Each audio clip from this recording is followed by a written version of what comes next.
Good morning. Welcome you all in the pathology class.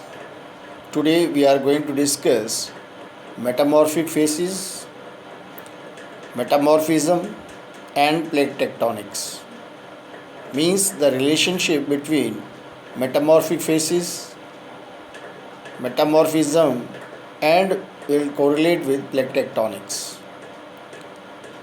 You all know that metamorphic rocks do not drastically change chemical composition during metamorphism except in the special cases where metasomatism is involved. You know, in metasomatism, there is an addition of emanations from the magma. Means, in addition to metamorphism or recrystallization, there are some components which are added from the magma. In very simple way, we can say if there are two minerals AB and CD, they will recrystallize as AC and BD. This is simple the metamorphism. But when we say metasomatism, means the already AB and CD, the two minerals, they recrystallize plus XY component or emanations they are added from the magma, and the resultant minerals will be ACX and BDY. This is what metasomatism is. So in rocks means there is during metamorphism or after metamorphism, during, or you can say there is simply the recrystallization takes place. It's very rare that the bulk composition remains the same before and after the metamorphism, except in cases where metasomatism takes place. This is the first thing we should understand it. The changes in mineral assemblage are due to changes in temperature and pressure conditions of metamorphism. Means the mineral assemblages which develop, they are due to the changes in the PT conditions. The pressure temperature environment of the rock was subjected, and accordingly the mineral assemblages are formed. Or in other words, you can say mineral assemblages that are observed must be indication of pressure temperature environment that the rock was subjected to. The pressure temperature environment is referred to as metamorphic phases. Means in very simple way, if you want to define this metamorphic phases, means it is the pressure temperature environment which was there, that was available, is referred to as the metamorphic phases. This is similar to the concept what we have studied in your sedimentary phases. That is, sedimentary phases is also set of environmental conditions present during deposition. So that sedimentary phases as well as metamorphic phases, they are the environmental, or you can say PT environment that was available during metamorphism. The sequence of metamorphic phases observed in any metamorphic terrain depends upon the geothermal gradient that was present during metamorphism. Now this is very important to understand. Means the sequence of metamorphic phases, the metamorphic phases that are developed, and today what we observe in any metamorphic terrain depends upon the geothermal gradient that was present during metamorphism. Thus, if we know the phases of metamorphic rocks in the region, we can determine geothermal gradient that must have been at that time present, you can say, at the time of metamorphism. This relationship between geothermal gradient and metamorphism is the central theme of metamorphism and plate tectonics. Means the geothermal gradient, that is the means rise of temperature per kilometer or say meter. This is the rate of rise of temperature. Means this is the geothermal gradient. You know the normal geothermal gradient is 30 degree per kilometer, but it is not at all places. There are variations. So this relationship between geothermal gradient and metamorphism is the central theme of your metamorphism and plate tectonics. And now this you can just before the diagram which is there in the screen, you can just see it. The facies concept you all know was developed by Escola in 1915. The name of Escola facies are based on the mineral assemblage and means the concept was developed by by the Escola, and the Escola's facies are based on the mineral assemblages found in metabasic, you can say, rocks. Next, like basic rocks metamorphosed to green schist facies contain the green minerals chlorite and actinolite, along with other minerals like plagioclase, biotite, and rocks are called as the green schists. Then basic rocks metamorphosed to blue schist facies contain blue sodic amphibole glucophane. The blue sodic amphibole is a name to the your glucophane means, and thus blue schist facies the name.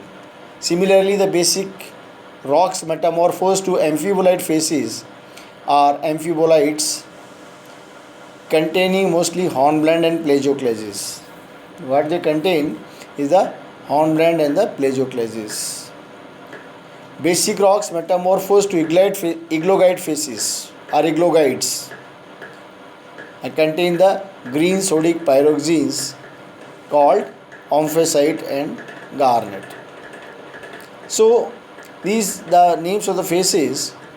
Now in this diagram which is there, in this diagram on your x-axis, right, it is taking the temperature, right, temperature, this is the temperature, on y-axis the pressure.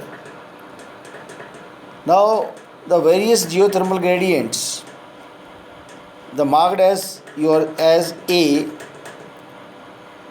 this is your A geothermal gradient, this is A geothermal gradient. Now this A geothermal gradient is, you can see from the graph, it is high geothermal gradient, means contact metamorphism, or you can say low P and high T. This is low P, this rise in the pressure, this is pressure is low where the temperature is there. So this is, in that sense, it is having your high geothermal gradient, this one. So the presence of the geothermal gradients observed are strongly affected by plate tectonics. You all know that these geothermal gradients, they are affected by the plate tectonics. We will take up this in the next, that is in the topic on next video in the plate tectonics. So this, because this geothermal gradients, they are affected by the plate tectonics. So all zones where subduction is occurring, magmas are generated near the subduction zone and intrude into shallow levels of the crust because of high temperature brought near the surface. The geothermal gradient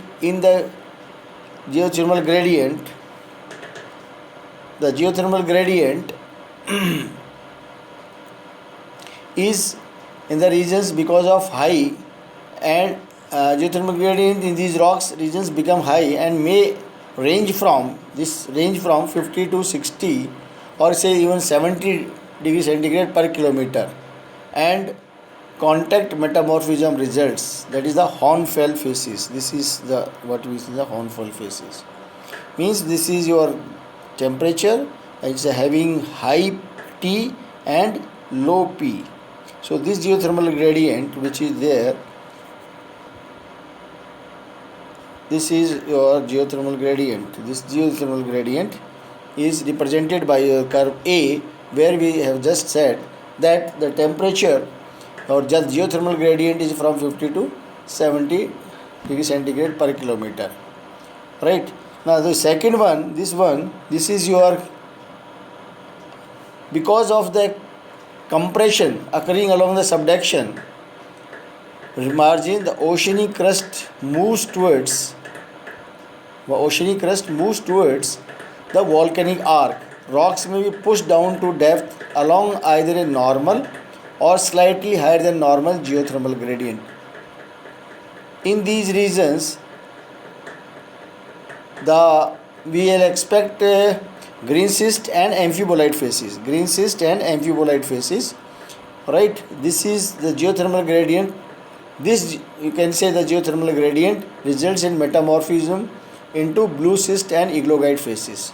Means this geothermal gradient B, which is marked as B, this is your B, this is geothermal gradient. Now is, you can say, results into the rocks of your green schist, amphibolite, granulite facies rocks. And the third geothermal gradient C, this is C geothermal gradient. Now along the subduction zone, relatively cool oceanic lithospheric is pushed down to great depth. This results in producing a low geothermal gradient.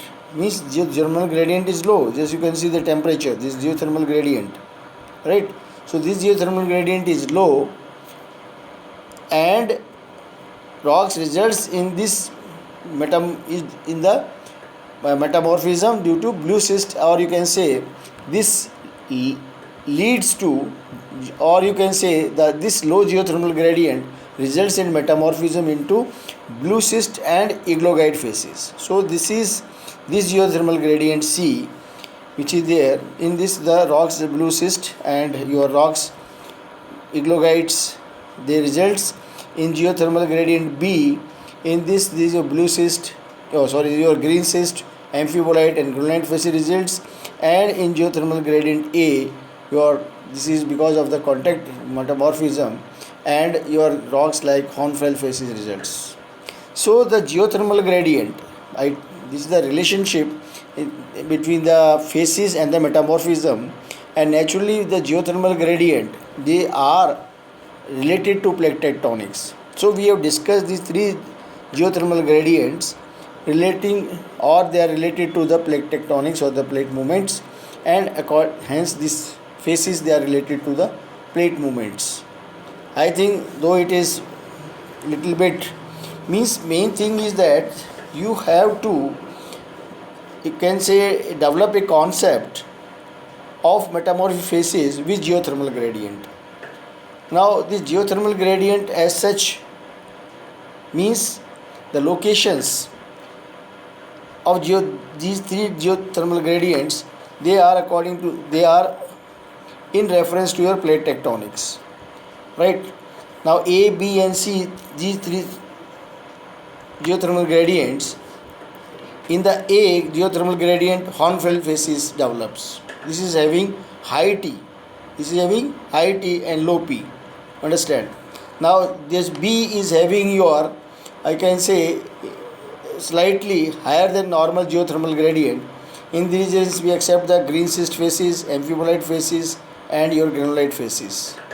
Whereas this, which is having low geothermal gradient, right, low geothermal gradient but having high pressure, you can say it that low, you can say it is a high P and you can say low T. Now in terms of PT conditions, this geothermal gradient is low P, high T. Low P means low pressure and high temperature. High temperature means contact metamorphism and hornfels facies develops. This region means high P, high T. This is high P, high T, both pressure and temperature are high. And this geothermal gradient, the third C1, it is high P and low T. So in high P, low T, low temperature, your rocks like, or your facies like blue schist and euglogite, they develop. Whereas in this case your facies like amphibolite, granulite facies develop, and this the hornfels facies develop. So this is the relationship between the metamorphism, or you can say the metamorphic facies, and the plate tectonics, that you have to understand in terms of the geothermal gradients which are produced during the plate movements. Thank you very much. That's all for today.